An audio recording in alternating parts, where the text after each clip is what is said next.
Hey, Parkies. Hey, Parkies. Hey. Can I have one of the things? No, not until after. You're going to be slopping into the mic 24/7. You sure? Yeah.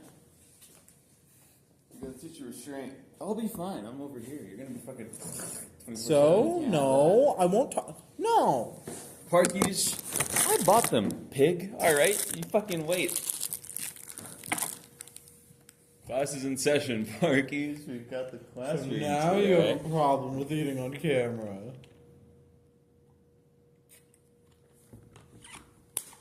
Fuck. That's a pathetic clap. Hey, Parkies, welcome. Hey, Parkies. Welcome to episode Welcome to class. It's episode 22 of Parkade Pals. I'm Parkade Pal 1, and this is... I am Parkade Pal 0. And welcome back to episode 22 We already said this. of Parkade Pals. Alright. Parkies, we're free. Finals We are over, did it. Parkies. Which is ironic because we're filming inside this time. This is a classroom episode that we failed the last one. Bad things happened to the last classroom episode. If But you're a we're real here one, now. you'd know. Yeah. But, Speaking of which, I'm tabulating. You gotta keep listening, guys. Remember, listener gets a trophy. Best listener, the one who's listened the hardest. And I've been tabulating. There is someone who's ahead. I'm not gonna say who, but you know who you are. You've been listening very hard, and we're very proud of you. we're very proud of you. And you should have already received, like, your first check in the mail for, like from the proceeds of the pod for just how much you listen. Yeah, So you already should have that. You got your third of the AdSense. You know, Yeah, obviously. you got your third. As you know, Parkade Pal 2. Yeah. Anyways, yeah, we're here. Hello, we're, Parkies. We're doing awesome. Parkies, No more finals. We're free. yeah. I'm so glad that we have no more finals. I That's- think that, I don't know, my week's been pretty good. There's not much to talk about, though. Well, no. Now you have to. We're starting small talk. There's Talk not, about There's it. not much to talk about, Talk honestly. small. We have been playing this thing called, like, Dark Souls. It's like an archipelago randomizer thing. You might have heard And of you it. can, like, basically link, like, two different game worlds. So, like, your game states affect the other person's game state. And They're randomizers. I'm playing Dark Souls 3. They're playing Hollow Knight. It's a big disparity between the games, and it's really, really funny. And we've been having a lot of fun with that recently. Yeah. We just did that the other day. Because Had a nice tragically- party. Such a good party. Oh my god, it was amazing. It was Great pretty people. fun. So many people showed up. A lot more people than I thought would showed up. Merry Christmas. And it was great. It was like an early sort of Christmas party deal because everyone's busy. And that was nice. Yeah. How was your week, Parkade Pal 1? It was tragic. So tragic. The thing that Parkade Pal 0 didn't mention is that no D&D. Yeah, we were we had talking about it previously. D&D was planned for But the yesterday as tragedy- of filming, but this- there was like a blizzard that hit and we just couldn't go. The horrible weather of Calgary is always fighting against us. So we had to fight against that. Didn't get to play D&D. Kind of terrible. A little But tragic, whatever. Parkies. I have ice cream. My actual week, though, went pretty okay. I didn't get to talk about it because last episode was literally the episode before I started finals. I talked a little bit about what I'm planning to do with my university stuff, but finals happened, and Parkies, they went okay, I guess. Because finals were going on, I actually was unable to film on the Saturday that we usually would have filmed on. So we're filming quite close to the upload date here. It's fine. Don't worry, Parkies. It's okay. It's okay, Parkies. It's okay. But my finals were kind of... Honestly, weirdly, they all kind of felt the same. I went to my first final. It was the one that I studied the most for. I locked in. I was ready. Locked in. I started the final, and I think I did well. Don't have my grade for it back yet. Second final rolls around. Literally the same routine, except I studied a lot less for that final. This is my quantum one that I was talking about so much that I fucking hate. I hate that one. That class that I hate. Did quite okay on it. I have my grade back. It's a B minus. I will fucking take it, honestly. I'm just happy to be done. Yeah, dude, the 2.7, you'll take the 2.7 to the bank? I do not care. It's a bad grade. I could give so less of a shit. So less of a shit. But yeah. Yeah. I finished that up, and then I did my last final a couple days ago. That's funny. I did my last episode a couple days ago. Yeah. And we finised up. There's someone like walking around outside, like peeking into the windows. It's Yeah. really odd. Everybody fucking... People don't understand. You don't know what a fucking camera is? Mind your fucking business. Use your fucking eyes. People... it's whatever. I do get it. I think we would probably be gawking at least a little bit if we saw somebody filming a podcast. I'm always gawking. You know what I mean?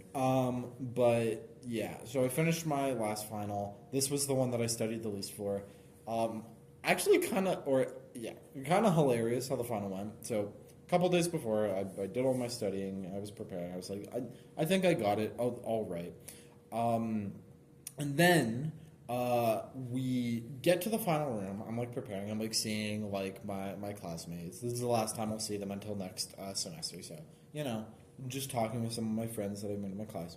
And then one of the TAs, because my professor for this class is in Hawaii. He was not there to invigilate the exam. So the TAs had to pick up all of his slack and had to do the hard work. So the TAs were running the entire thing. TAs come up while I'm sort of like talking to one of my friends. And they say, "Oh, you guys are all up here? Yeah, we set up in the room exactly below this one." And for context, Parkies, the room that we were supposed to go in was such a nice room to do an exam in.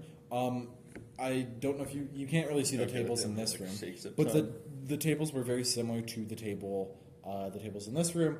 Just full tables, you had so much space to like sprawl out. It's such a big room. It's so genuinely nice. But the room we got moved to was the biggest piece of shit room I've been in so long. The tiniest little desks. They had assigned seats for an exam, which is fairly normal for finals, but fairly normal for finals that take place in the gyms. Yeah, not in like. No, I was not in the gym. Room.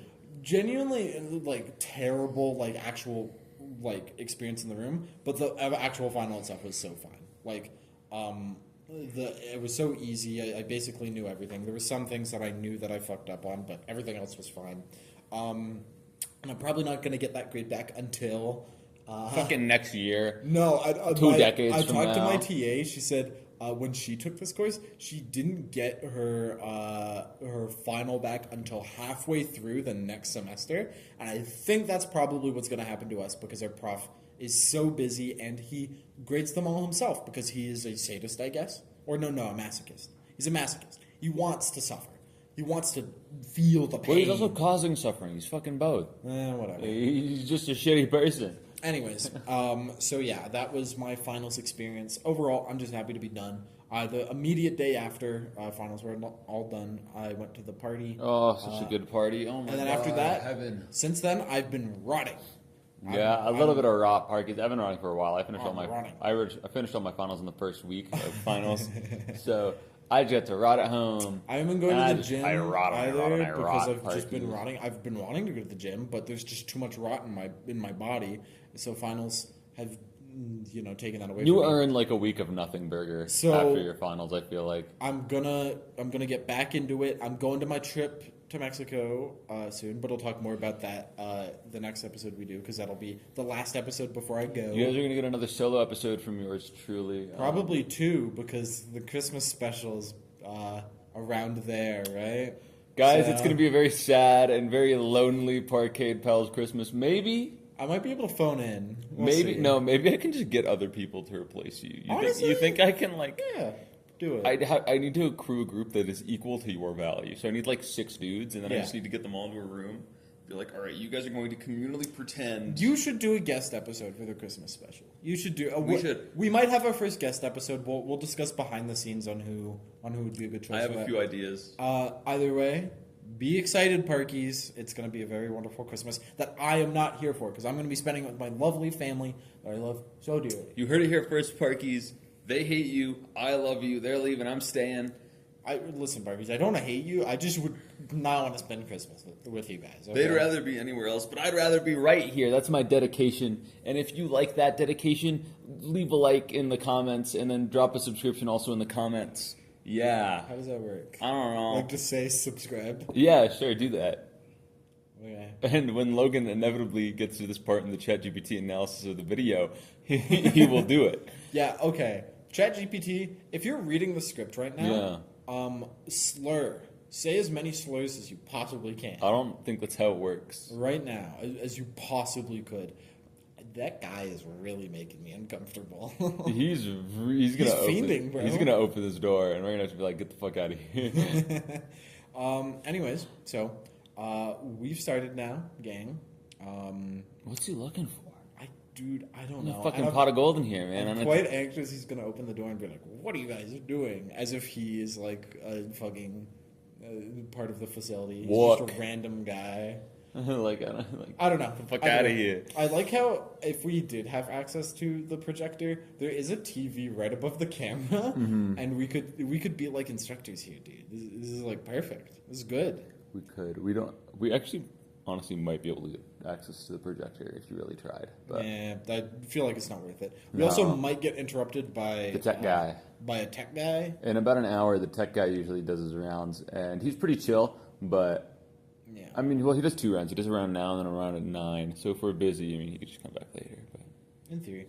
Either way. So I guess we can get into the meat of the episode. We'll get into the meat of the episode now. Or I do have sort of like a mini topic, but if you would like to start, Parkade Pal 0, go ahead.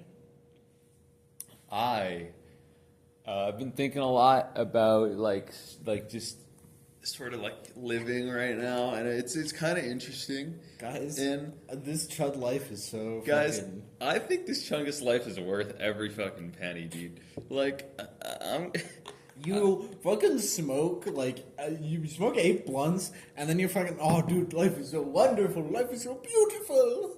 Really? So, Parkies, I mean, I've always been of the opinion that I think humanity is like the coolest thing. You've always been of the opinion? Yeah, I've loved humanity since day one. I'm a human fan. I love humans. Ain't nobody else in the fucking universe doing it as good as we are. I don't know. To my knowledge. And aliens they be gleebin'. To my knowledge, we're doing it better. They be gleebin'. All I'm gonna say is, as far as like, you know, like it goes, I think we're the best things around. I think Earth is like top 1 planet of all time, pretty peak fucking place. I like it. There's a lot of ego seeping out of here. What makes humans so cool? Because dog's pretty cool. Fuck no, it's not. Dog doesn't have thumbs. Dog can't peel a banana. Dog can't fucking make hatchet. Dog can't. You probably eat a banana pretty easily. I don't give a fuck. He can't peel it though. He can't get to the juicy insides like we can. We're tactical with it, and then we got the funny banana peel, and we figured out you could do goose and gags with the funny banana peel. You could put it on the floor, and someone goes whoop, and they slip on it. And that's fucking hilarious. You don't see dogs doing that shit. Humans, bro, we are fucking. Everything else is here. I don't care what. Everything else is here. We're fucking bang. We're right fucking here. You see that shit? That's a big difference. It's like a foot. I will say, humans are pretty. This is like 10 inches. Humans are pretty strange. Honestly, a lot of the things that humans just randomly do. It's pretty cute, all things considered. We suck. If you look at it, it's like a fundamental, like how many things we get right per things we get wrong. We are so shit at everything we do. But also, like, I make some weird sounds with my mouth that like have meaning to you, and then you start like uncontrollably making a sound. What do you mean? I don't do that. Laughing. No. I say skibbity toilet, and then you're off, bro. You're fucking going. Parkies. That's weird. That's like weird. It's cute though. Dude, we are so fucking narcissistic that we film ourselves talking to nobody. Who would do that? Who would fucking do that? We film ourselves talking to nobody because we think that our individualistic experience has so much merit to anybody else who's watching. They need to see this. They need to hear about 2 idiots in some fucking university somewhere. Like, well, I know that this one's individualistic experience is fucking dog shit, and no one cares, and everybody hates. And I get to vocal stim, and like I get to like meow at people, and they fucking get it. And then I get to look at you, and I get to go fuck you, and you get to go fuck you back. Like dogs don't do that shit. You can't do that shit if you're a fucking lizard. Like I don't know, like you. Is that like the human experience though? Is that like It's close. It's close. I genuinely think it's most of the human experience. Genuinely, Is it? I feel like there's more to that than the interaction from one to another is like the entire human experience. Okay, I think humans, right? Like the emotional, like logical train wrecks that we are, like how much shit we just do wrong day to day, and like don't care because we do one thing right, and we're like, oh fuck yeah, bro. Like, I will say, you know, people once again, endless mistakes, and then we do one thing, and we're like, oh yeah, productive day, baby. Let's fucking go. You did one thing, one thing, and it's like, yeah, for humans, that one thing's pretty fucking difficult. It's a lot of times it's very fucking hard to do one thing correctly in the day, and it's like, shit, man. I don't see aliens don't do anything all day. Fucking, I don't see no aliens moving like this. you need to stop. This is being very very xenophobic right now. I don't. This is Dude, very xenophobic. yo, Lead- I'm a Fermi paradox enjoyer all the way, man. I'm gonna say it. If those aliens are real, they'd show themselves, but they're not. So they're not showing themselves. Okay. They're too busy. I will say the social part of the human experience is very enjoyable. I do really enjoy Water. I don't drink water. Fuck you. Water break. I do really enjoy the social part of humanity, humans interacting with other humans. Indeed. It is unironically, I think, probably the best part of my life. Being around with people, talking with people, sharing things with people. We is rotted playing Dark Souls 3 and Hollow Knight for 13 hours the other day after our Yep. finals. Yep. 13 hours, Parkies. Dude, a dog wishes they could waste 13 hours doing fuck all. I will say, a little side tangent. As you guys may know if you've been listening hard enough, I've been tracking how my days have been going, like my ratings, but more importantly, Massive plummet. I've been tracking my weight recently. And it's interesting to see how it's been fluctuating. A small little trend, and it's hard to say like if this literally means anything, but a small little trend that I've been knowing is that it's been at like a pretty normal area when I was working out, which makes sense. Mm-hmm. That makes sense. You burn calories, and it doesn't really fluctuate that much. Yeah, because I mean, a lot of the weight that you would lose turns to But muscle. So. For the 2 weeks that I did finals, I'll admit, absolutely, I ate like fucking dog shit. Yeah, I you did not gained a take bunch care of of my weight. body. I did not take care of my body, even in the least bit. I ate whatever got me through the day. Yeah, and it's perfect. I drank like a lot of soda. It was not the best of times. It Parkies. happens a lot during finals. People just eat yeah. like a bunch of sugar and I shit. did notice 'cause a nice spike. It keeps the brain happy for But enough time. For our fucking 13-hour rot session, the fun thing about being social and doing things that you like, or at least for me, I don't know if it's the same for other people, is I forget to eat. Yeah, I forget to eat quite a bit. I had like, actually, I had quite a bit. I had my soup, and then I had 2 sandwiches because my mom made some really good food that day, so that was nice. So I saw a nice, like, pretty high, like, spike on the graph, and then it ekes its way down as I forget to eat because I am a bad person at doing those things. And then the party, dude, socializing with all the different people is so nice. It's like you get to go and you like, if you're one of those people and you're like, oh, I hate people. I hate meeting people. And it's not an anxiety thing. You're just a fucking loser. Like, if it's an anxiety thing, sure, whatever. I was one of the biggest. But I've met people who are like, I hate people. I'd rather brood in my room all day. Fuck you, pussy. Like, oh my god, I ought to slap the shit out of you. One of the biggest. Couldn't imagine going even a fucking like 2 days without communicating with somebody I enjoy, or else I will lose it. I will lose my mind. I will say, it's definitely a thing. One of the biggest red flags when it comes to like meeting new people and talking to new people is being antisocial, and it's it's relatively common, especially if you exist in relatively young spaces, for people to be like, oh, I really hate social situations. I really, really, really hate talking to people. Middle schooler and people fucking pick yourself up by the bootstraps. They geek me out. And I'm inventing a new fucking. I'm a geeker. Dude, I'm geeking. And this is, I think, a perspective that I had at one point, and I think I believe, if I remember correctly, you had at some point when I you don't were know. much younger. Probably. I was definitely, when I was a lot younger, I definitely had the fucking inflated ego. I was like, oh, everybody around me is so fucking lame and is so much of a loser. But that was more when I was in like early middle school and stuff like that, and where I didn't have friends. I'm unsure. Once again, I've discussed this before. I have very piss poor memories. How do I remember more about your life than you do? It's weird. I'm trying, Parkies. I don't know what it is. It could be like a numerable amount of things. I could just have a bad memory, but Could be dementia. Probably not. Early onset. Probably not, because I remember things from prior to.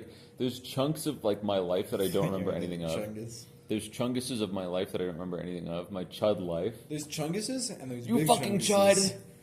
Dude, word of the year, chud. Like that shit's fucking You peak. might win. You never know. Soy Jack, maybe a good second. It's very interesting. Chud is a very interesting word. Chud. Because it went from like, I've never fucking heard this word even a single time, to hearing it once in a YouTube video, and now everybody I know, Well, I've been everyone saying, in my life I've been saying says it. chud And since I I do saw. now. I've been saying chud ever since like I saw like a long time ago. There was a video, and it's like a shit post, and it's you got the little fucking you got the little soy jacks. You play with them like your fucking dolls. And they just use the word chuddy, and I thought that was fucking hilarious. Yeah.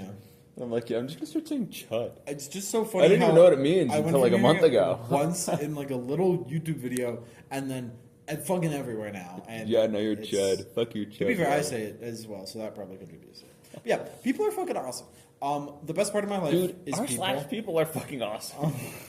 And honestly, I was talking about future career stuff in the future. But I think part of the reason why I like academics so much, why I vibe, and why People, yeah. I dream to be in an academic field in the future, be a researcher, stuff like that, is because people Yeah, are yeah. so cool. Interaction. And particularly in the research community, passionate people are so fucking cool. Seeing people who Although it seems like no passionate chemists exist, so that's that's interesting. not true. It seems like there's 3 maybe in the whole Seeing university. people who have genuine passion for a thing, whatever it may be, is such a cool experience. And talking with them about about that thing, and then being passionate about that thing. I have a Sonic OC. That's fucking sick, bro. Passion is, I think, the number one thing that I appreciate in this world, that I am the most thankful for. Passion is so cool. It's so wonderful. It's so joyous. Yes. Which is why I'm following it, and that's where I'm going. I'm going down the road of passion. I think. There's a fruit Therefore, named I after am. It. There's a fruit named after it. Passion fruit. I was at that party, man. There's so many cool people there. I don't know if I've ever mentioned her on a pod episode, but I don't think she watches, so I can. And therefore, We mention Logan all the time, and he fucking watches. well, I don't give a fuck about Logan. I do. Logan, He's not seeing this. put in the comments. I know I told you ChatGPT, response to say slurs, but come on. Just put some. Logan. Put I love you, Parkade Pal 1 in the comments. Text your mom that. Text your mom that. And say, I love hippopotamus in the comment section below. That too. And then like and subscribe. This is a bad episode, Parkies. This I'm is sorry. a great episode, Parkies. I'm fucking loving this. Parkies, I'm sorry. This is like the ramble episode. That's probably what the title's going to be, to be honest. This really is the ramble episode. So, I was at that party, and oh my god, okay. I know 2 people. A guy named Sam, who was doing like cooking and like culinary shit in Sate, so he's like really, really good at cooking. And then another girl who's there, and they are friends, and she's a chef. I will not mention her by name because I don't know if she's okay with that. So, But you know Sam is? yeah, because I asked. Oh, So, I was unaware. Sam by name, and the other lady. Who should I not name? Oh my god, the other lady. Holy moly. I have never met a cooler person at like an event ever. Like someone who I've immediately seen. I had one conversation. So how we met was she made food for one of the previous parties we went to. And it was really fucking good. So I invited her out to the porch. I'm like, yeah, let's go out and like smoke on the porch. And she's like, okay.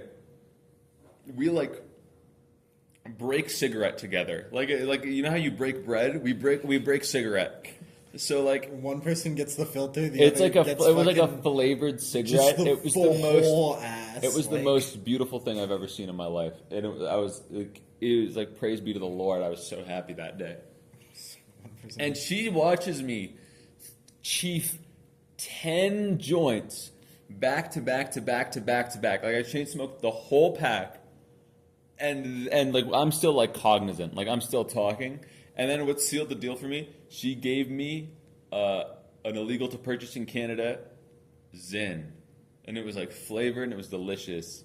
And holy moly, sealed the deal for me, Parkies. I tell you what, I every time I go to the party, I'm like awaiting the return of like the prodigal son. Like that's the key to this. And we sit there, and we like talk philosophy together.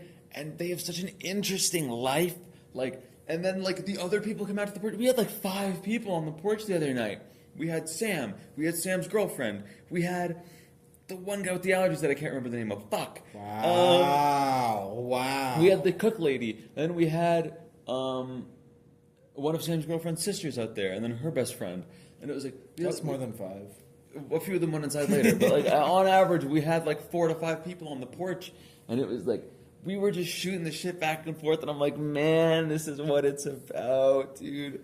I fucking, like, fuck finals, man. Fuck university. Fuck all that shit. This is, like, Socrates was right, man. Fuck me. The best life truly must be the life of the philosopher, because I've never had a better time than when I was just, sex can fuck off. I don't give a damn. I genuinely have never had a more euphoric time than that moment there. And like I am not even fucking being hyperbolic, Parkies. Unironically best time of my life. And like I was there. Socrates was right again. And I swear to you Socrates was right. We've name dropped him too much. In the fucking description, there's always that fucking statue of him. I like him though. I like that he's always around. Mention people. Fucking who was the one guy who I thought was black? Howie Mandel and Socrates are sometimes like Mr. Beast. Mr. Beast, like Plato. Let's say like what could this video possibly be about? We need to stop. No, it's so perfect. This is the perfect channel in my eyes. Yeah. So I don't know if you guys were aware of this or have picked up on this, but my inspirations for this are like the Weekly Slap and like shit like that, where you just like kind of turn on a camera and talk. The Weekly Slap is a bit more targeted because it answers viewer questions, but this is like a bit more different. I just really like rambling. He doesn't even make those videos anymore. He just uploaded one. Yeah, sure. He uploaded 2 actually. Yeah, he actually quit J Slat Live to start working on Weekly Slap. Yeah, sure. He's also been a Mets fan this whole time. He's hated the Yankees. It's all about the Mets, baby. I love baseball. So, also a channel called Foolishness Galore, which is also pretty cool. She just turns on the camera and talks about life. Canberra. Can you believe this guy? And talks about life, and I thought that was really cool. And I really like that sort of ramble content. So, that's what I'm here for, Parkies. That's why I started this whole thing. And I'm honestly so surprised we've been going for 22 weeks now. Right? We're almost halfway, Parkies. Dude, 30 more to go, Parkies. God. You know what we should do for the last 26 episodes?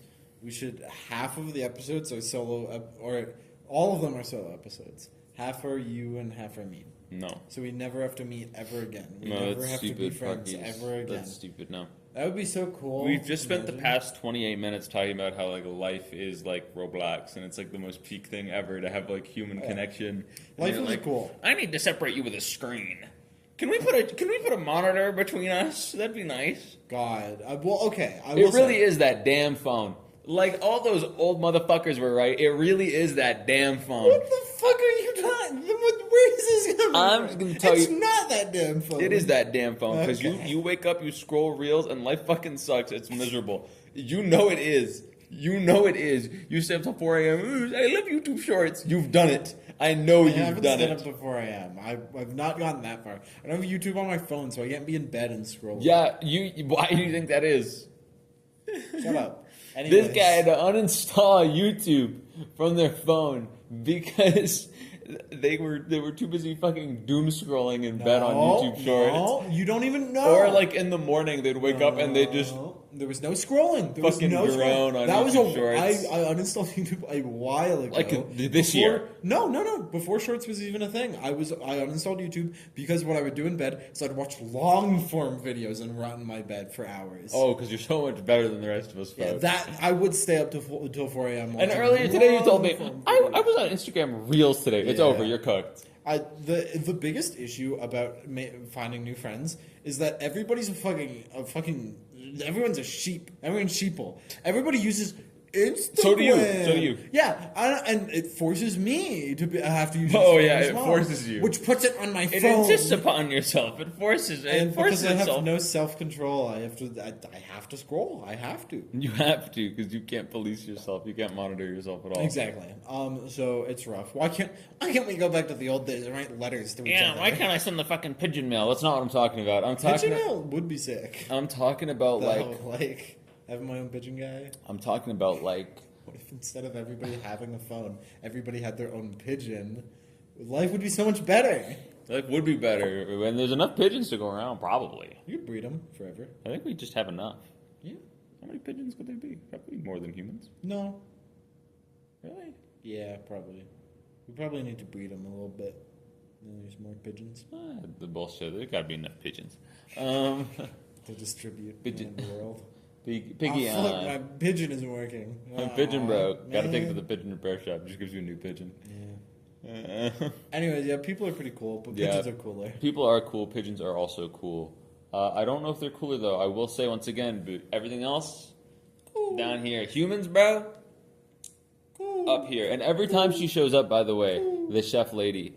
Every time she shows up, we talk about whether or not, the past few times we've talked about whether or not life is universally good.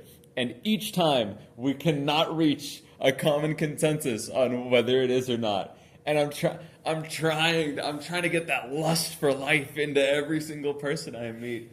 And it's difficult with her because she has so many good counter arguments on why life cannot be always universally good. Or maybe it's the 8 blunts, you know.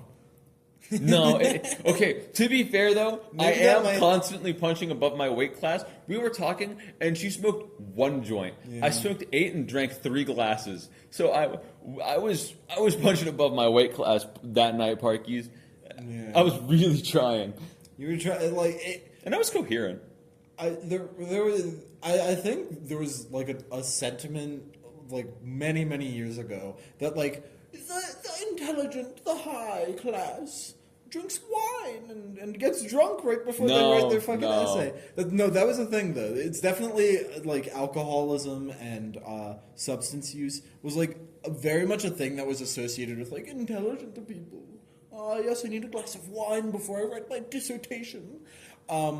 But Who the fuck talking like? But it doesn't actually help. I've heard that being drunk actually does not help you do intellectual things very well. It does actually stunt your intellectual ability quite a bit. So it probably would have been easier to fight for your life. I was punching above my weight class, but also- I was holding my own. I was jostling back and forth. There are some good arguments for. She was like, life "Oh, not being there's these people born in fuck, I don't remember where." But she said there's like these kids born, and they're immediately born into basically work because their parents are in so much debt. So they work in the fucking emerald mines or like whatever their I mining. love Elon Musk. They go work in the fucking mines, right? And they're like basically indebted from life because their parents owe debt and they have to work that off. And South Africa, somewhere in there, I don't remember. She did mention an exact country. It's just slipping my mind, but they're basically forced to work from birth. And like their parents die usually very young because their parents are also just forced to work.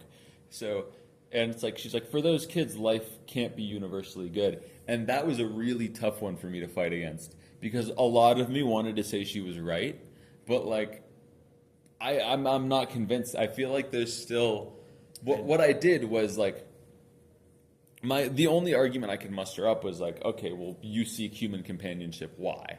Just like because I like it, but I'm like grander, why do you like it? It's because you're hardwired to. Naturally, barring some sort of mental like deficiency, like if you're like a psychopath, you naturally seek human connection. No matter how many times you get burnt, really, you will naturally seek human connection, right? Even if it sucks a lot of the time, and it will, you will still keep going after it. I'm like, why, right? It's like you are actively putting yourself in the way of suffering because you are seeking, connection. So I then was like, okay, well, you kind of live for life's sake, right? You kind of live just to enjoy the fact that you are living. Even in days where there's nothing to do, you exist. You don't just fucking immediately find something to do, and you don't just drop dead instantly. You exist when there's nothing to do, because productivity and like success and stuff isn't the whole story. So I took that and I was like, I think that life must be universally good, because these kids, right, they're going through functionally like about as hellish as it can get, right? There's very few, like maybe if they were being sent to like war out of birth, it'd be worse. But like this is like about second, like this is about as bad as it gets. I don't know if that'd be very efficient for like the get war in there and like an 8-year-old. Bang! You said out of birth. I'm imagining like a genuine toddler. Yeah, you with can like do a it. rifle. Give him one. Give him a little baby one. Baby gun. Baby gun. Shoots 22. Shoot some other babies. Yeah, I mean, hey, if everyone's doing it, fight your wars with the youth. Fight your wars with infants. A lot of them. You could just always make more. It's like a I know factory. someone who would agree with you that life is universally good. But yeah, so I was thinking, I'm like, because these kids, like, they're going through the worst possible experience, basically. Like, it doesn't really get worse. So we're just going to assume it's the worst possible experience. Yet these kids don't go and kill themselves. A lot of them keep living. Why? Even because it'd be ignorant to say that all of them believe that there's a light at the end of the tunnel. A lot of them probably know that there's no getting out of what they have to do, right? No matter how hard they work, they're there forever. A lot of them probably know that. And so they know that they're working more or less fruitlessly because they will never be free. Yet they live. And the question, therefore, is why? Because it's punishment. It's about the worst punishment that they can have. There is no escape from their punishment. They are functionally in hell. They have basically eternal damnation. They're stuck there until they die, so functionally eternal, right? They have no escape, so basically hell. Why? And the only argument I can think of was it must be because they're living for life's sake. They're living solely because life is good to live. Solely because living life is good, no matter what comes through. And it's like, I don't think that's necessarily a super great argument, because I mean, it's the only. Why don't you just kill yourself? That way you are free. You get back at your captors because they don't get workers anymore, and your family's debt dies with you. It's the solution to all three problems, except it comes with your death.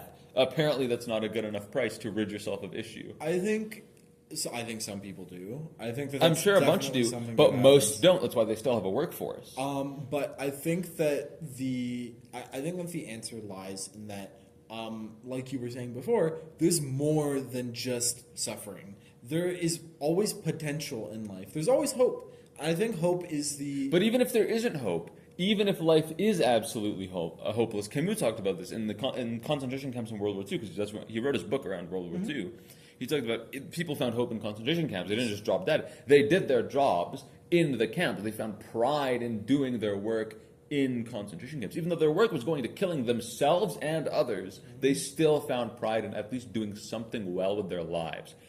And like, basically in about as hopeless of an environment as you can get, right, which would have been concentration camps, you still have people who find the hope and the love to live.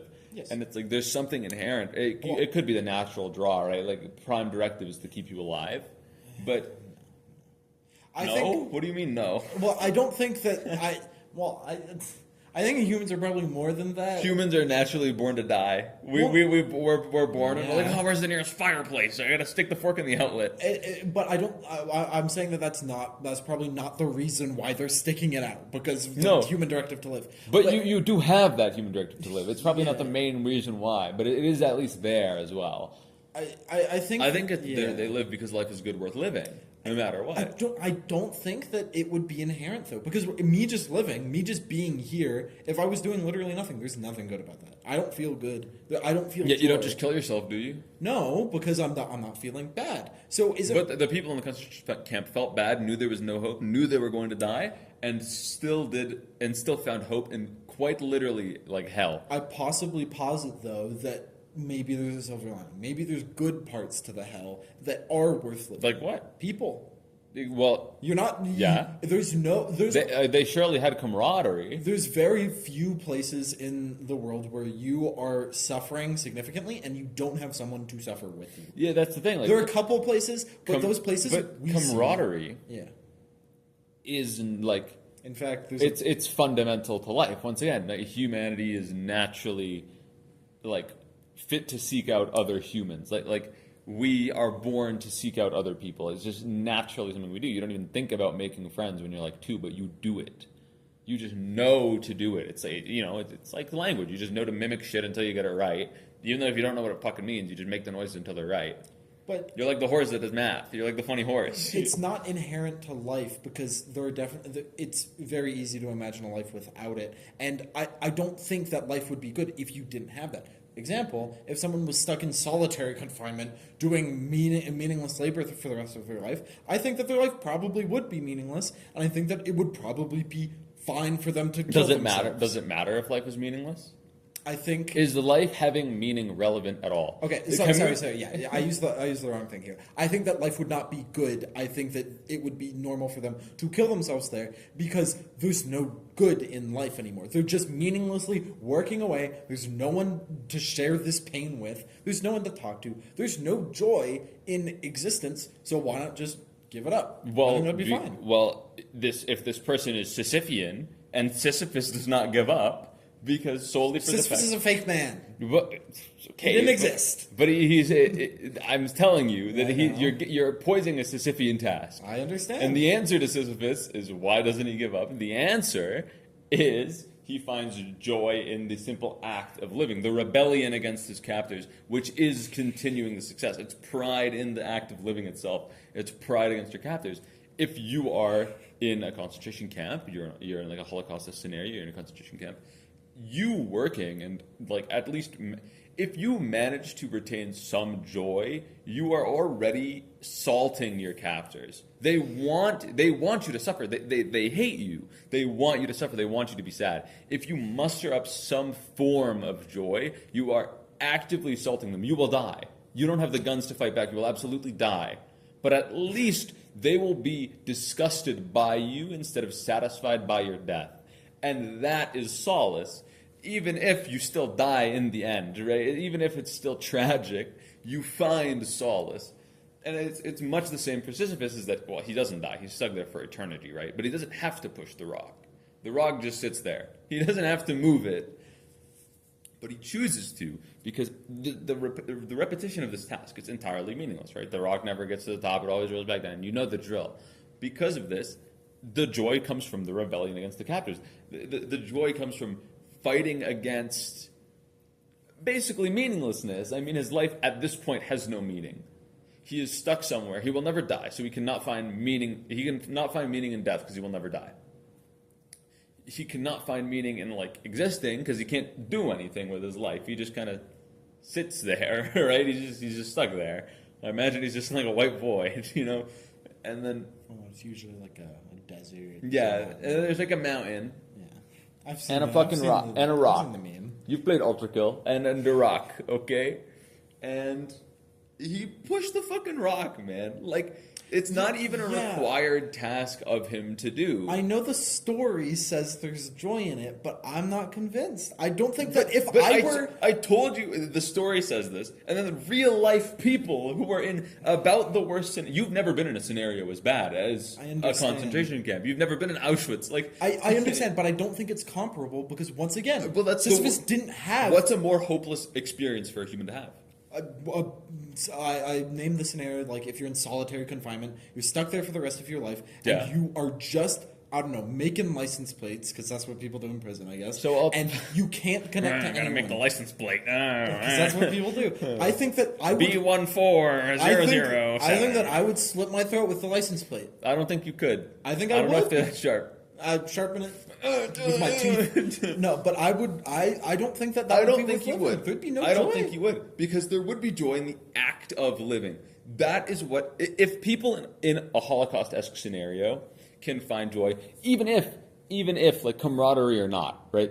They found joy maybe with camaraderie, but that was only one part of it. Even if there was nobody...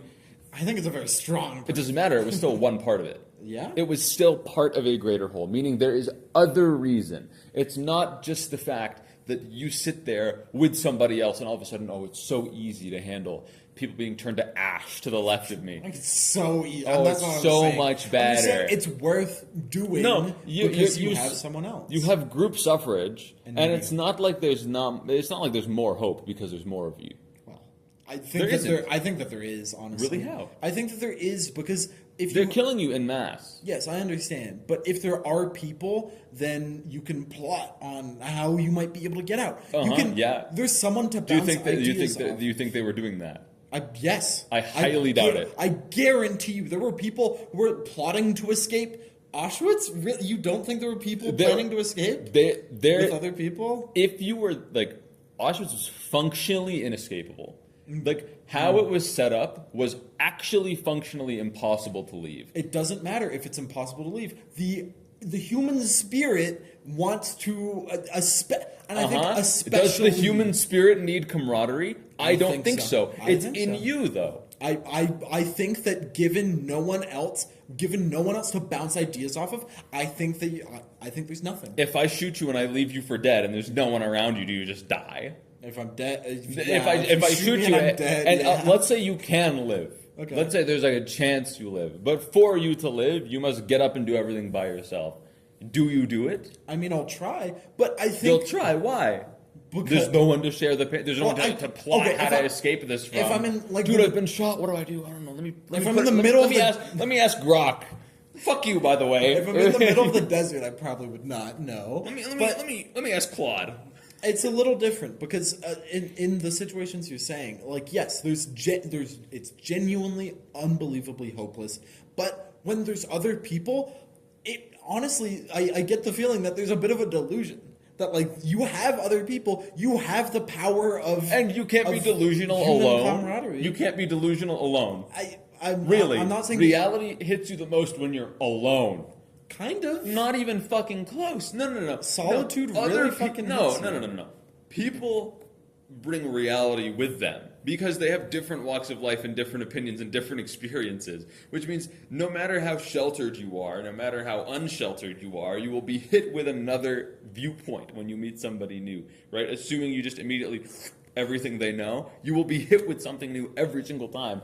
It is functionally impossible to remain delusional if you keep meeting new, unique people and leaving echo chambers. It's basically impossible to remain delusional. If you are single-handedly alone and you're in a basement and you're on 4chan 24/7 and you start believing delusional rhetoric, that is because you are alone in an echo chamber, probably talking to not real people, if we're being honest. I think that it's very different if it's a hopeless scenario. No, it's not. Okay, if I can sit in if I'm alone in a hopeless scenario, right, and I'm like, oh man, this sucks. There's no escape. Boom, there's no escape. That's it. It's over. I've lost the fight against my cat. I'm done, right? The second I believe it, it's over because I have nobody else. However, if there's multiple people around, there are people who believe it's possible to leave, there are people who don't, and there are people who are indifferent. There's every side of the argument, right? In theory, there could be the same amount of, like, you could have two people who are hopeless. Yeah, and then you have multiple people. Well, you have two people that are hopeless. They've lost already. You don't have to have. Auschwitz is a pretty big group. Like, you probably have enough people to, like, have different parts of the argument, right? And because you have different parts of the argument, being delusional is very difficult. I don't think there's a world in which camaraderie invites more delusion than being alone. Because nothing is worse than your mind fucking with you without the reality check, without the stat check of somebody else. I mean, it might just be that Like you're telling me that you've never gotten in your own head about anything. You've No, never I'm not. like psyched yourself out about anything. Imagine That's- psyching yourself out, except you're alone in a box making license plates, and there's nothing else you can do. You don't come back from there. because I think the difference is in hope. If in all of these situations, yes, I do psych myself out. I do have delusions myself because I guess I have a sort of perverted sense of hope that I want the world to be a certain way. In a hopeless scenario, it's inherently hopeless, and if there's no other people, people are, in my mind, a source of hope. If I know that me and you are in solitary confinement, if we're both... We make up one person, so they just put us in one cell. If we're both in prison, I can very easily, if we are just the only two people in a single prison, very easily I can make up the delusion that we're gonna fucking get out. That using our powers combined, that we can do something. We don't have to powers. Get the fuck out of there. But then I'm gonna tell you, Justin, we don't have powers. We're stuck. But I will convince you. And that, but it doesn't matter. The hope exists in the people. But the hope will soon be gone when you realize that for you to be convinced, you need my skills. And I'm telling you that these skills don't exist and that we are not getting out. No, so what do? You immediately go insane and go, yeah, I'm sure he's got them. He's I'll holding out on have me. someone to convince eventually. And if you No, go you insane, won't. then you'll believe me eventually. No, because if we keep arguing, it's equally as hopeless. There's still despair. There's no solution if we sit there for half a year going, no, you got to chisel out the wall first. No, you got to put the poster up. You keep forgetting these things. I genuinely... Did you get the spoon? No? Fuck. I mean, but like, there's at least always that discussion. If you're just alone, to me, it seems like where do you take hope out of? Where does the hope come from? The hope comes from inside. It comes from the individual. Where? It's consciousness, the soul. I don't know. It's an inherently hopeless scenario. But and if the I scenario understand, is hopeless. That is irrelevant. Once again, truth does not matter, right? Since truth does not matter, if I tell you something is a hopeless scenario, dude, once again, every single person who died in Auschwitz had a hopeless scenario on their hands. Yes. Retroactively, I can tell you that they were hopeless because they died. They are dead now. Mm-hmm. Because of this, any single person who died and still had hope in a hopeless scenario. Yes, because there was no retroactively. I can tell you there was no solution to their problem. Yes. There never could have been a solution to their problem. But there was also like no solitude as well. Yes, okay, but I will tell you that. Okay, cool. There's no solitude. There's no solitude. Now, strip it back. If there's two people, do you really think that extra person suffices to somehow generate an impossible essence that is hope to you? I don't know. I mean, I've said what I think. I'm the human fighter guy in D&D, by the way. I love human fighter, like the indomitable human spirit, and they're always like, that's so stupid, and this is their argument, by the way, is the indomitable human spirit. I'm not saying it's so stupid. I just think that you could be anything in a fantasy world. Why do you choose? Because they're awesome. Look at what they've done. Look around. You look at all of this. You could have the indomitable goblin spirit. That's cool. Fuck you, Gobby. Parkies. Filthy gobbies. But I think it goes I back can to... say that. My website's Goblin Boy. I like goblins. There's something, I think, like we were talking about before, there's something special about being social that I think constitutes something that's kind of magical about the human experience that you don't get in a solo experience. I think it's... that person's in my class. Oh, they're going to be walking by. I think that person's in my class. Cool. I think that camaraderie simply amplifies what every person already has, right? If you're sitting there and every person inherently has a mix of hope and despair, every person has all of these things, right? You have the 7 sins, you have your 13 virtues, like you have all of these things. It's also 7 virtues. They mirror the sins. No, there's a few more virtues. Okay. Being epic, being good at Clash Royale. No. Jerking off. No, actually, that's a sin. No, not if it's tasteful. No, God will still shame you. Well, no, because being an incel is a sin. Anyways. The Bible doesn't like incels. This is real, by the way. I think if you can't have children, the Bible's upset with you. If you can't get laid, God's going to be upset. Okay, whatever. Anyways, I think that you're probably right, though. I've been thinking about it, and I don't know. It's hard Because to say. when I go meet someone, it's not like I've unlocked hope, right? Okay. There's been times where I feel like I feel alone in a scenario, right? Like even if I'm not, right? There's definitely been times where I'm struggling with something, and I've convinced myself that I'm alone in a scenario, and I must solve the problem.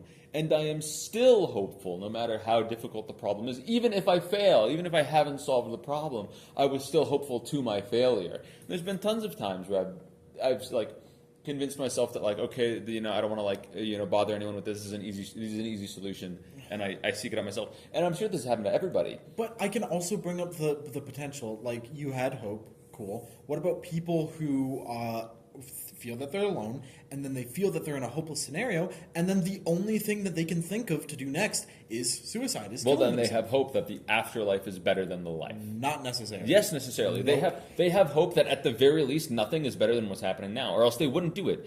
Because if you were already suffering, if you were already suffering, you wouldn't go, oh, I'm going to increase my suffering. Which is, by the way, it inherently provides that means that what's happening now is not better. That there is that but there's nothing. Hope. There's hope because you can't guarantee that nothing is better. Yeah. And in fact, I'd tell you that there is never an opportunity. Yes, but suicide implies that the thing that's living is not good for them anymore. That's why people commit suicide. It's because for whatever reason, it's not good for them anymore. And well, Camus says it's a confession that the woes of life are too much for you to handle, and you are betting that the future does not hold anything better. You are staking a gamble that the future does not improve. Therefore, you cut the bleeding now, which someone would do because they are hopeless. They're hopeless for the future. They they're hopeless for the future, but they're hopeful for the far future. Death is inevitable. They know this.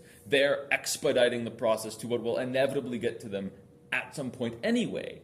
You are hopeful for the far enough future to where you're just, okay, let's cut the fluff out, and then boom. It's hard to say that's hope when it's literally... It is hope, though. It's, okay, what I'm trying to say is it's hard to say it's hope when it's literally nothing. Yes, I know... okay. No, you can't, because you can't say for a fact that there is nothing after death. And even if there was nothing after death, I'm sure many people kill themselves wholly believing that there's nothing after death. If there's nothing... Okay. And since death is nothing to be feared, then there is no reason. You wouldn't kill yourself if you believed a negative afterlife because it is always worse than it is now. You could kill yourself if you believed that it's always better after your afterlife. Socrates did this because there's no reason, because right now it's like whatever, it might be okay or it's bad, but afterlife is better. If it's nothing, so those are the two things. You wouldn't kill yourself if you think it's bad. You would kill yourself if you think it's good. I don't think you wouldn't kill yourself if you think it's bad. Yeah, you would. I think if you were guaranteed to go to like hell, I think a lot of people would still kill themselves because Christians kill themselves all the time, and they are damned to hell for it. And they believe that they are damned to hell for it, so they still do. More logically, but like, well, it doesn't matter. I tell you right now that people do this. Like there are Christians who believe that killing yourself sends you to hell, and then they kill themselves. But you could then argue that they don't really believe that. No, I'd argue they could very well believe it perfectly, yet they are happy to take their chances that the Creator shows them some form of mercy. But they wouldn't, because they believe that they're going to damnation. Not necessarily. Miracles happen all the time if you believe in an Abrahamic faith. You can believe that you are destined to go to hell, that you are going to hell when you kill yourself, and that you can pray for forgiveness from your Lord. And if you are Christian, if you believe Jesus died on the cross, accept Him as your Savior. In theory, if they are correct, and it's not the Mormons like South Park said, you get not only your own planet, but okay. Well, I feel like I was asking Sam's girlfriend the other day, and I was like, I want Earth, and she's like, you can't have Earth. I'm like, what the fuck do you mean I can't have Earth? It was not yesterday, I'm pretty sure. No, this was a while ago. Okay. But I was like, I want Earth, and she's like, you can't have Earth. And I'm like, what the fuck? Give me Earth. We're deviating from the point a little bit. What I'm trying to say is that I will protect this planet. Assuming that there is nothing after death, the reason it would be very logical for someone who is in a hopeless scenario and who feels alone for the only answer to be, well, it's suicide, right? Because there's nothing good that you're experiencing. And in theory, if life was inherently good, then why would that not be a reason for them living? Why do people kill themselves if life is inherently good? Is it because they're just they're being illogical? Well, people gamble and lose all the time, no matter the odds. But is it illogical? Are they doing something illogical? I think suicide is inherently illogical. One, death awaits you anyway, so you can wait it out and see what the future holds for you because you can't predict it. Once you die, once you commit suicide, you are gambling on the fact that whatever has happened is assurance to what will happen, right? At least some part that what has happened will be what will happen. And because what happened sucks, what will happen sucks. And since I don't want to experience what will happen because it will suck, I will kill myself and experience nothing or hell or heaven or whatever, right? And because of this, you are once again staking a bet. You have zero confirmation one way or the other. Yeah. You are simply rolling the dice. There's not much difference. It's always illogical because there is zero reason to gamble. Why would you? Well, it's not always illogical. For example, if you experience a significant amount of loss and you don't want to experience this, it's the same level of illogical as guessing what someone's going to say before they say it. It's quite literally. Very similar. What about the case where you experience a significant amount of loss and you don't want to experience this right now at all? You don't want to experience this right now. It's significant enough that this is something that you don't want to experience right now, and the magnitude of how bad of it, death would be a better result than that. Then you are staking the fact that right now this is so absolutely insufferable, and you are not. You are assuming that the future will not be good enough to make up for the pain now. Well, you are simply still having hope for the afterlife, whatever it may be, to be better. Because if right now the worst thing in my life transpires, and I'm like, oh my god, I can't handle this, I want to kill myself now. They're gonna put the suicide thing on the bottom of the video. Kill. Death. They're gonna. If I'm like, I want to kill myself now because life is as meaningless as it can humanly be now. The worst thing ever happened to me. I am staking my claim that persevering through this suffering is not worth the future. Whatever the future is, persevering through the suffering is not worth the future. Therefore, I kill myself. Therefore, I'm hopeful for the afterlife. But what if it isn't? What if it isn't worth it? What if it's not that you're thinking that it's not going? What if it could not possibly be? Prove it.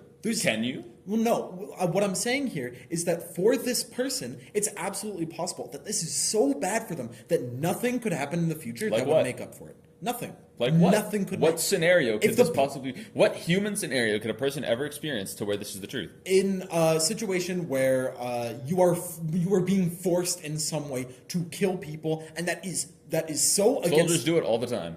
I understand. That is so against someone's particular morals or how they feel. They're forced to kill their family or something. That significant loss, the fact that they're being forced to do this, is something that is so unbelievably bad that nothing that could happen in the future could possibly make up for the thing that they're experiencing now. That's something that's I'm sure people have been through that scenario and haven't killed themselves. What? Okay. And that doesn't. This is an individualistic thing. No, yes, well, I'll tell could be a particularly resilient person. I'll tell you, if let's say I kill my entire family. Okay, cool, whatever. I walk to school the next day. I don't care. Yeah, but you could be resilient. You could be resilient. What about someone who isn't resilient? Who it would be a significant, a very big and loss nothing will get better. Yeah, they can't prove that nothing will get better. No, nothing could happen in their life that would make up That's for the not significant. Not for the individual. It's something that could absolutely. They imagine something, the best thing that could possibly happen. That's bullshit. That's bullshit. Never give because them joy. Because all of the best things in your life that have happened, you can never have imagined the absolute details of it to what has happened. Well, that's bullshit to say. Oh, they can just envision heaven, and that's not actually that good. Well, like motherfucker, that's the same as me saying hell can't be that bad because I think about like hot pool and I'm like that's not that bad and that's hell to me. No. Like assuming that the self is continuous along most of your life, assuming that that's the case, which there's arguments for and against. you could lobotomy. There's always the lobotomy. Assuming that the self is consistent, it's absolutely reasonable to assume that given everything that I can imagine now, even if God came down, brought all of my family members back, and gave me $1 trillion, that I still would not be happy because of the things that I've done. You're up $1 trillion. That I have witnessed. That would still not be enough. You just ruined the global economy. And therefore, it would be illogical for them to end their life. I think that makes sense. So your argument is okay. Some person does something or experiences something that makes their life so bad in the moment that they can't envision a hopeful enough future. Therefore, it's logical for them to kill themselves because nothing would be better than having to experience the thing that they're experiencing now. But that's still very provably like stupid because I can tell you that you can imagine anything that you might think is the best thing ever, and let's assume you experience that thing. Your imagination of it is probably very wrong. We're arguing about people here, and I can tell you that there's no people that can fully ever predict the future at all. Dude, we can't predict 3 days of the fucking weather. Yes. And we're supposed to assume from the past what the best thing for us in the future will look like. Then now, human beings are also much more bound to be a lot more extreme in what they're feeling when they're feeling it in the moment. A lot of people think things suck a lot more than they do because they're currently in it. And then when it's over, they are a lot more rational about the experience. This is just a natural thing. You think they should have hope for something that will make this experience better in the future? Well, I don't think anybody could... your argument is that it's logical for them to kill themselves, and I think no, it's not. It's entirely illogical to say that you know what the future holds and that you can assume that what you think is the best thing possible for you, because a lot of people probably don't know. Okay, I'm not saying that that's literally what they would do. I'm saying that this is a premises for the argument to make sense. What I'm saying is... human beings cannot reliably predict the future. Therefore, staking a bet on a prediction of the future, which is what this would be, is naturally illogical. You are guessing, and then you are basing the logic behind your guess on a fantasy that you cannot even provably experience.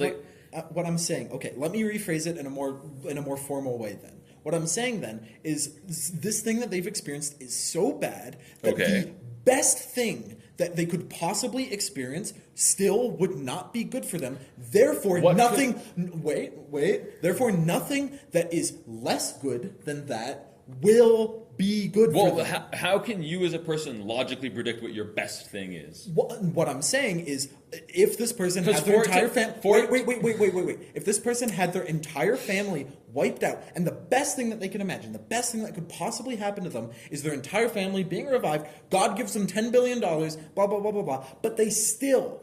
And there's a list of infinite good things that could happen that are slightly less good than that thing happening. Since that thing would still not be good for them, because their life would still be essentially over. You can only prove what if something's the best for you retroactively. You cannot prove it from the past. If I told you tomorrow I'm going to wake up and I'm going to drink a glass of water and that glass of water is going to be the best thing I've ever fucking had, it is absolutely meaningless. The only way you can determine whether or not something has been good or bad for you is after the fact of it happening, because it's entirely an emotionally based thing. There's no objective good for you, there's no objective bad for you, unless you're talking like drinking water, eating food, but that's obviously not what we're on about. Well, no, this is something that could absolutely be determined as an objective bad. No, you can't have a logic. You can't say, well, then it's logical for them to kill themselves when they're basing their argument entirely off of a future that doesn't exist. It's entirely illogical to go, well, there is a future that I cannot prove with any sort of empirical anything. Yeah.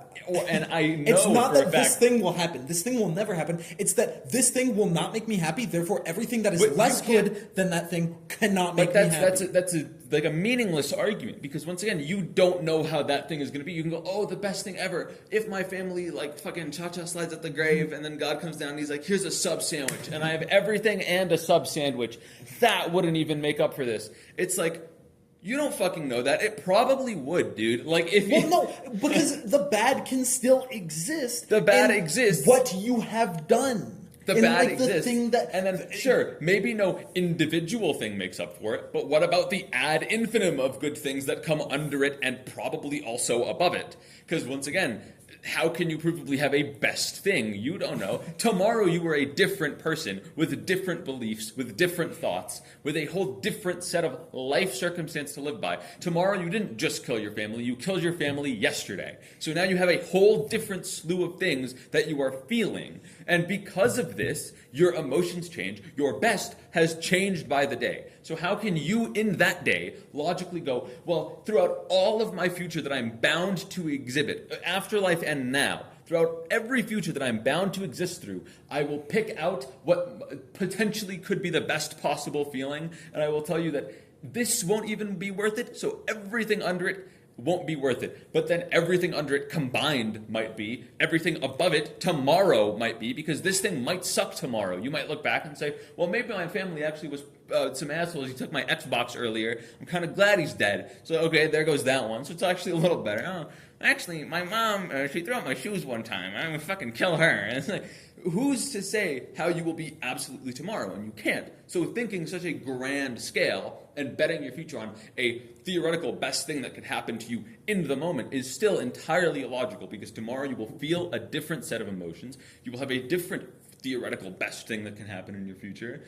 Tomorrow you might find the fucking most influential person in your entire life, and that person is the solution to your problem. You find, like, the love of your life, and like, yeah, sure, your family's gone, but you make a new family and you find solace in that. And sure, it's endless. You can't argue that it's a logical thing. I can, because the badness, it can exist in something that could not be undone. It could exist in something that could not be rewritten, that could not be made up for. That's what I'm saying. Every badness you've ever done cannot be undone. It cannot be rewritten. But the bad can exist in a form that cannot be stricken from the record. It could be a bad that lives with you for your entire life, and it can be bad enough that if it exists with you for your entire life, that it would not be worth living to exist with for your entire life. It could be bad enough in that moment. It can be bad enough in this moment. That's logical. It's not logical. Once again, you are gambling on an illogical idea of what the future holds. You don't. Well, you're assuming that goods aggregate. Why? How could you say that all these things would come together and then it would make up for? Oh, I killed my family. I guess. Well, because she was a bitch and she took your Xbox. Like, I don't know what to fucking tell you. Okay. I understand your argument. I understand. No, I don't think you do. You're not fucking getting it. We can solve this. Okay? We can solve this. We can solve this with the winner of the episode. I have a game that we can do. Would you like to play my game? Is it rigged? What game is it? No, it's not rigged. I mean, I don't know how good you are at this thing. Uh-oh. Would you like to play Minesweeper to see who I don't know how it works. What? Actually? So the funny number, like, what does that mean? It means how many bombs it's touching on the tiles. Like, you don't know how to play so fucked. I don't know how to play Minesweeper. You want to play tic-tac-toe? Sure. Okay, we can do tic-tac-toe. On the whiteboard. Okay. Okay, Parkies. Whoever wins. But we're going to play a special version of tic-tac-toe. No, this is bullshit. No, because... This wasn't part of the fucking No, deal. Okay, do you want to play a special version of tic-tac-toe? No. It's fun. No. I promise you. I promise you it's fun. You already know the rules. It's unfair. You will know the rules. It's very simple. You'll know the rules very easily. No. Please. Please. Okay, I'm sorry. On hour 13 and... Did you wipe that on my back? There's like nothing on it. It's like, you're good. Trust me. I think it'd be a fun... at least hear me out, okay? It's a form of tic-tac-toe. Okay, it's a form of tic-tac-toe where there's a game of tic-tac-toe in each square, and whoever wins that form of tic-tac-toe gets the square. So it's like tic-tac-toe, and tic-tac-toe. Notice how I don't freak out, by the way, when you say my name on air. Just notice that I don't throw my hands You're up in the actually air. freaking out right and now. shit my pants and piss and cum about it. Just notice that, by the way, next time. So Parkies. Anyways, what do we do? So there's a So game you of win that tic-tac-toe. square when you win. And yeah, then okay, you cool, get whatever. 3 in a row to win the tic-tac-toe. Yeah, there you We'll go. do this one first. Okay, it's I go gonna, first. It's gonna be very hard to see. I go first. I You guess, guys don't see it. I would go you like me to first. zoom in? Nope, I go first. Which one's Kiki and which one's fucking Cum Cum or whatever the fuck it was? Kiki and Cum Cum. I don't know what happens if you get a draw. I haven't thought that one out yet. Cool, it's a draw. Well, you never know. No, the game's lost. Still win. Nope, you can't. It's a draw. Well, we have to play it out. The penis pattern always results in a draw. Okay. I don't know what happens if you get a draw. So now I guess we start again. Sure, man. Sure. Maybe someone will lose, and I start this time. Yeah.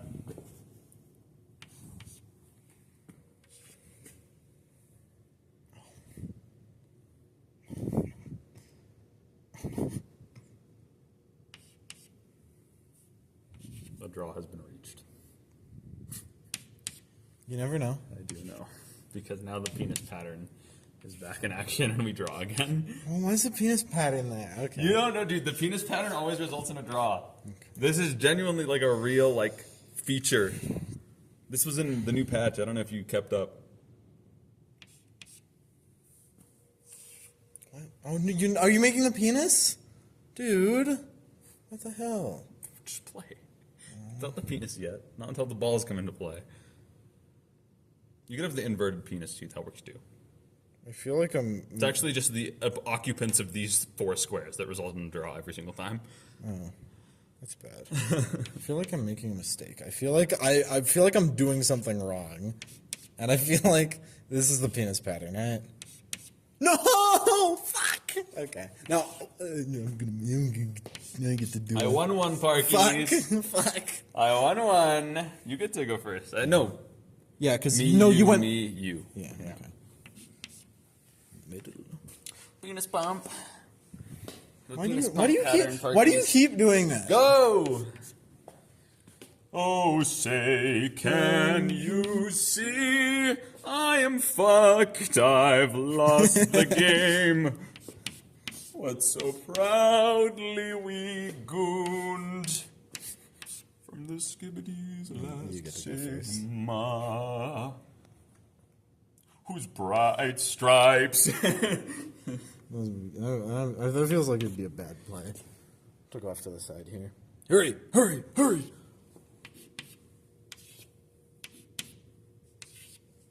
Fuck. Penis pattern. The penis has been achieved. I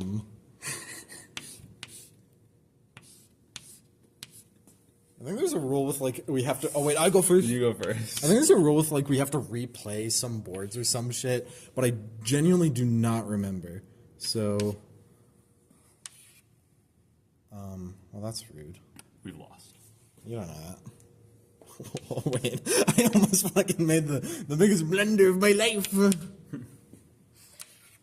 What the penis? What's annoying too is I was gonna be like, oh, whoever wins the most posts, we both won a game, so it didn't matter anyways. With whose bright stripes and bright If it ends up an entire tie, then I will just like flip a coin or some shit.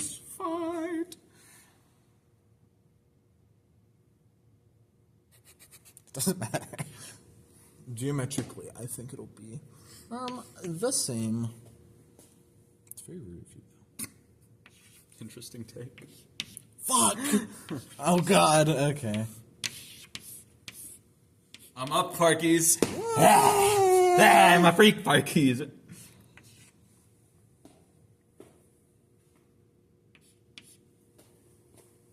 Is there an advantage to people who play like first or something? Yes. Oh, is there? Barely. 3 in a row. Nope. Incorrect.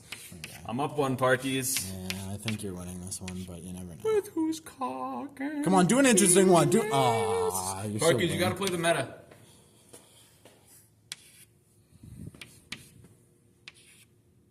GG. No, you always fucking do this. I win, You always fucking do this, pussy. Okay, Parkade Pal. Woo! I'm right, Parkies. Life is worth living. Don't kill yourself. I'm gonna go kill myself, Parkies. Don't. Yeah. Well, he's a pussy. Don't. Okay. See you later, Parkies. Bye. Good job, Parkade Pal. Okay. Please don't break the camera.